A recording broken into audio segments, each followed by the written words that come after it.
हैदराबादी बगरे बैगन का नाम तो आपने बहुत सुना होगा। हो सकता है खाया भी हो, क्योंकि ये एक बेहद स्वादिष्ट और वर्ल्ड पॉपुलर रेसिपी है। लेकिन आज मैं आपके लिए बैगन की एक अंडररेटेड लेकिन बहुत ही स्वादिष्ट रेसिपी लेकर के आई हूँ, जो हैदराबाद की नहीं बल्कि बंगाल की बहुत फेमस डिश है। लेकिन इंग्रेडिएंट्स वही हैं जो भारत के हर किचन में मिलते हैं। तो इसीलिए आज मैं बना रही हूँ ये बहुत ही टेस्टी, सिंपल और साथ में सेहत के गुणों से भी भरपूर ये बैगन पोस्तो। हो सकता है आप इसे पोस्ते का दाना या खसखस कहते हो इंग्लिश में, जिसे पॉपी सीड्स कहते हैं। बंगाल जाकर वही पोस्तो हो जाता है। इसे आमतौर पर तासीर पे गरम समझकर लोग खाना अवॉइड करते हैं, लेकिन अगर इसे लिमिटेड मात्रा में लिया जाए तो मैं आपको बताऊं कि इसमें कैल्शियम, आयरन, बहुत सारा फाइबर और गुड फैट्स होते हैं, जो डाइजेशन, बोन हेल्थ, यहाँ तक कि हार्ट हेल्थ के लिए भी काफी अच्छे होते हैं।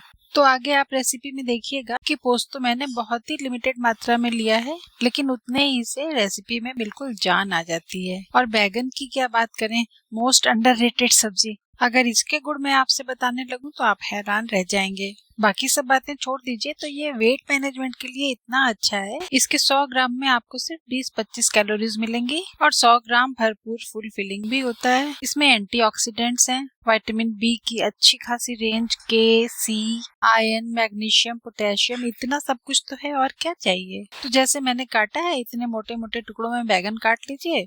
इसके ऊपर नमक छिड़किए, हल्दी लगाइए। रेड चिली से कोई प्रॉब्लम ना हो तो इसका पाउडर डालिए, वरना हरी मिर्च भी मोटी मोटी कूट कर डाल सकते हैं। वैसे ऑथेंटिक रेसिपी जो है वो तो लाल मिर्च पाउडर से ही बनती है, लेकिन तोड़ तो हमारे यहाँ हर चीज का मौजूद है। हाँ, तो बैगन के टुकड़ों पर हल्दी, नमक और मिर्च डाल करके हाथों से अच्छी तरह से मिला लीजिए। और वीडियो पसंद आ रहा हो तो जरा सा हाथ रोककर एक लाइक भी कर दीजिए। स्किप मत करिएगा, पूरा देखिएगा, क्योंकि जब आप कोई ट्रेडिशनल रेसिपी फॉलो करते हैं तो फिर उसको स्टेप बाय स्टेप सीखने में ही मजा है। फिर अपने हिसाब से जोड़ घटाना जो करना हो वो बाद में कर लीजिए। एक पैन गरम करिए, उसमें मस्टर्ड ऑयल डालिए, और मस्टर्ड ऑयल भी जब गर्म हो जाए तो ये हल्दी, मिर्च, नमक लगे हुए टुकड़ों को पूरे पैन में अच्छी तरह से फैलाकर खूब अच्छी तरह से फ्राई कर लीजिए। कढ़ाई में भी ये काम हो सकता है, लेकिन पैन फ्लैट बॉटम का होता है तो आप एक बार में काफी सारे बैगन के टुकड़े रखकर फ्राई कर सकते हैं। तो शुरू में फ्लेम हाई रख सकते हैं, कोई प्रॉब्लम नहीं है। बाद में जब बैगन थोड़े थोड़े सीखने लगे तो फ्लेम को मीडियम कर दीजिए और चारों तरफ से उलट पुलट कर धीरे धीरे बैगन को अच्छी तरह से फ्राई कर लीजिए। अगर ज्यादा हो बैगन तो 2 बैचेस में करना पड़ जाएगा, लेकिन एक ही बार में पैन में बहुत सारे टुकड़े मत भरिएगा। ओवरलैप हो जाएंगे ना तो अच्छी तरह से इसकी भुनाई नहीं हो पाएगी। और जब ये अच्छी तरह से चारों तरफ से लाल लाल सिक जाएं, तो इन्हें किसी प्लेट में या बोल में निकाल लीजिए और इसी तरह से सारे बैगन के टुकड़ों को फ्राई कर लीजिए। तो जब तक ये फ्राइंग का काम चल रहा है तब तक हम इसका एक मसाला तैयार कर लेते हैं। इसमें बाकी तो सारे सूखे मसाले ही पड़ेंगे, सिर्फ हमें थोड़े से टमाटर और हरी मिर्च की जरूरत पड़ती है। तो टमाटर को रफली चॉप कर लीजिए। ये जहाँ से स्टेम से कनेक्ट रहता है उस हिस्से को जरूर निकाल दिया करिए। आप कितना भी धो लेंगे लेकिन उसके अंदर जो डस्ट बैठी हुई है उसे आप निकाल नहीं पाएंगे। तो इतना भी क्या सोचना, टमाटर काटते टाइम उसका वो काला वाला पार्ट जरूर निकाल दिया करिए। और हरी मिर्च को ऐसे बीच से स्लिट करके रख लीजिए। अब मिक्सी के एक जार में हम डालेंगे थोड़ा सा पोस्तो, थोड़ी सी पीली वाली सरसों, साथ में काली सरसों, सफेद वाले तिल, आप चाहें तो थोड़े काले तिल भी इसमें मिला सकते हैं, साबुत धनिया और जीरा। इसके बाद आपने जो टमाटर काट कर रखे थे वो सब भी इसी जार में डाल दीजिए। अपने स्वाद के मुताबिक 1 या 2 हरी मिर्ची इसी में तोड़कर डाल दीजिए और सिर्फ 1 या 2 चम्मच पानी डालकर इस मसाले को पीस लीजिए। इस बात का बेहद ध्यान रखिएगा कि पानी 2 चम्मच से तो बिल्कुल भी ज्यादा ना हो, वरना पोस्तो और तिल महीन नहीं होंगे। अब कढ़ाई या पैन को फिर से गर्म करिए, उसमें तेल डालिए। इस रेसिपी के लिए आप मस्टर्ड ऑयल ही लेंगे तभी ज्यादा अच्छा होगा। तेल गर्म हो जाए तो इस पे थोड़ा सा मंगरेल यानी जिसे कलौंजी कहते हैं ना, वो डाल दीजिए, साथ में सूखी लाल मिर्चें, और इन मसालों को थोड़ा सा क्रैकल होने दीजिए। बस इसके बाद जो हमने ये पोस्तो वाला मसाला पीस कर रखा है ये आप इसमें डाल दीजिए और 1-2 चम्मच पानी मिक्सी में डालकर भी सारा मसाला अच्छी तरह से निकाल लीजिए। इस मसाले को हमें बहुत अच्छी तरह से भून लेना है। जो हमेशा किचन में काम करते हैं उनके लिए तो मसाला भूनना कोई बहुत बड़ी बात नहीं है, लेकिन बिगिनर्स के लिए मसाला भूनने की और उसकी पहचान करने की आज मैं आपको एक बहुत सही हैक बताती हूँ। फ्लेम को मीडियम ही रखिएगा और जब आपने मसाला तेल में डाला उस टाइम आपको वो एक गाढ़े गाढ़े बैटर जैसा लगेगा और धीरे धीरे जब भुनने लगेगा तो उसमें दाने पड़ने लगेंगे और तेल अलग होने लगेगा। बस इतनी सी बात है, कोई रॉकेट साइंस नहीं है। तो आपका ये वाला मसाला जब भुन जाए तो आप इसमें फ्राई किए हुए बैगन डाल दीजिए और ऐसी ही और भी अच्छी अच्छी रेसिपी सीखने के लिए मेरा चैनल भी सब्सक्राइब कर लीजिए। क्या ही बुरा है।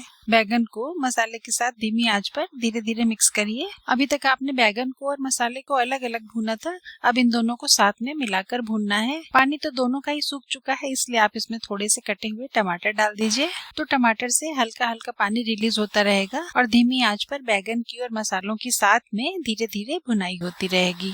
3-4 मिनट तक इसको धीमी आंच पर ऐसे ही भून लीजिए और फिर से जब आपको लगने लगे कि सारा पानी तो अब सूख रहा है, तब आप इसमें 1 कप के करीब पानी डालिए और पानी के साथ सारी चीजों को अच्छी तरह से मिक्स करके थोड़ी देर अच्छी तरह से पकने दीजिए। अब हमने पहले से जो हरी मिर्चें स्लिट करके रखी थी वो आप यहाँ पर डाल दीजिए। अभी डालने से क्या होगा कि हरी मिर्च का अच्छा सा फ्लेवर भी आएगा और ये बिल्कुल क्रंची क्रंची सी सब्जी में अलग पड़ी रहेंगी, गल करके मिक्स नहीं होंगी। एक बार जब इसमें उबाल आ जाए तो फिर फ्लेम को आप मीडियम कर दीजिए। धीरे धीरे ग्रेवी की कंसिस्टेंसी गाढ़ी होती जाएगी। आपको अगर तरी वाली सब्जी पसंद हो तो आप थोड़ा ग्रेवी रहते ही फ्लेम को ऑफ कर दीजिए और अगर थोड़ा मिक्स की हुई लटपटी टाइप की सब्जी पसंद हो तो पानी को और सूख जाने दीजिए, यानी कि कंसिस्टेंसी आप अपने हिसाब से रख सकते हैं। फ्लेम ऑफ करने से 2-3 मिनट पहले आप इसमें थोड़ा बारीक कटा हुआ हरा धनिया डाल दीजिए और इसे सब्जी में मिक्स करके थोड़ा सा इसको भी पक जाने दीजिए। यहीं पर आप नमक भी टेस्ट कर लीजिएगा, क्योंकि हमने नमक कच्चे बैगन में ही डाला था, बाद में नहीं डाला है,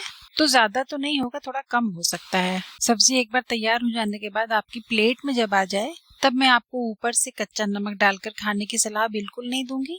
ये हेल्थ के लिए एकदम भी अच्छा नहीं होता है, इसलिए फ्लेम ऑफ करने से 1-2 मिनट पहले नमक टेस्ट कर लीजिए, कम लगे तो थोड़ा सा अभी से डाल लीजिए। और मेरी बातें अगर जच रही हूँ तो वीडियो को लाइक करिए, चैनल को सब्सक्राइब करिए और अपने फ्रेंड्स एंड फैमिली के साथ शेयर भी कर दीजिए।